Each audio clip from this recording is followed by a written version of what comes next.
মদিনার বাজার দিয়ে নবীজি যাচ্ছেন, নবীজির একটা ওট পছন্দ হয়েছে। তো নবী ওটের মালিকের কাছে গিয়ে জিজ্ঞেস করলেন, ভাইয়া এই ওটটার দাম কত?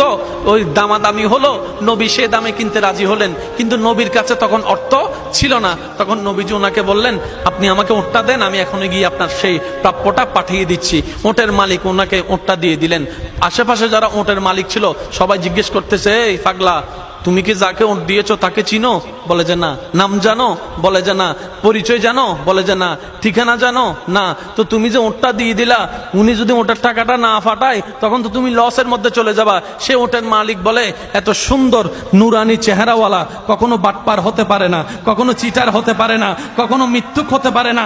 ওনার চেহারা দেখেই তো আমি ওট বিক্রি করার আগে মনটাই বিক্রি করে দিয়েছি, মনটাই বিক্রি করে দিয়েছি, মনটাই বিক্রি করে দিয়েছি। তোমরা যাই বলো, আমার মন বলে উনি আসবেই আসবে, টাকাটা পাঠাবে পাঠাবে। এই কথা বলতে না বলতে কিছুক্ষণ পরে নবীজির একজন সাহাবা এসে বলছেন, একটু আগে একজনে ওট নিয়ে গিয়েছেন কাছ থেকে, ওটের মালিকটাকে একটু দেখতে চাই। উনি বলে যে আমার থেকে তো